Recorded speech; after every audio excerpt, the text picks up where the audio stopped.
Selamat siang Bu, nama saya Linda Shanturi dari kelas 12 IP 1. Saya akan membahas teks sejarah. Apa itu teks sejarah?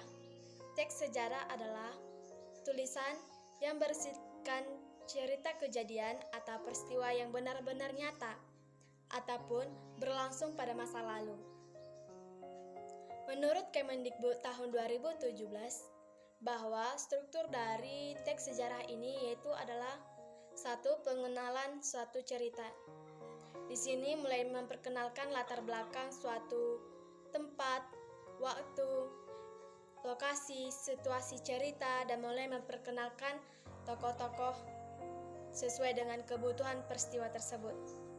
Dan yang kedua yaitu adalah pengungkapan peristiwa. Di sini mulai menceritakan awal kejadian, pertikaian ataupun pertentangan, terutama pada tokoh utama. Dan yang ketiga yaitu adalah konflik. Di sini mulai terjadi peningkatan masalah sehingga menimbulkan kesukaran tokoh yang ikut dan masalah meningkat pula. Dan yang keempat yaitu adalah puncak konflik. Di sini pada bagian ini mulai menimbulkan masalah yang paling mendebarkan ataupun menghebohkan karena di sini adalah puncak dari sebuah konflik. Dan yang kelima yaitu adalah penyelesaian. Pada bagian inilah bagian ending, karena di mana tokoh utama dan tokoh lainnya menyelesaikan pertikaian ataupun pertentangan yang menimpa masalah tersebut. Dan yang kelima adalah koda. Koda di sini merupakan komentar yang membahas isi kembali suatu tindakan tokoh yang melibat pada peristiwa tersebut. Ciri-ciri dari teks sejarah yaitu adalah yang pertama, disajikan secara kronologis berdasarkan urutan kejadian. Dan yang kedua yaitu adalah dibentuk secara recount text, yang dimana dibedakan menjadi 3. Yang pertama, recount pribadi. Di sini terlibatnya penulis pada peristiwa yang berlangsung. Dan yang kedua yaitu adalah recount faktual, yaitu kejadian faktual.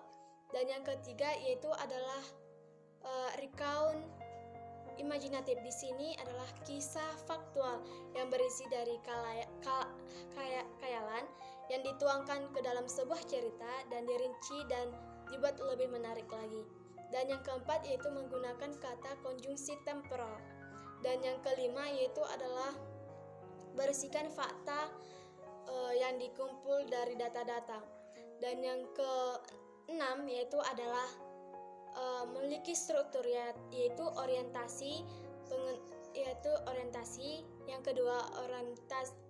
kedua urutan peristiwa, yang ketiga yaitu adalah reorientasi. Fungsi dari teks sejarah ini yaitu adalah yang pertama, fungsi inspiratif. Pada bagian ini memberikan rasa gembira dan membuat kita senang kepada pembaca.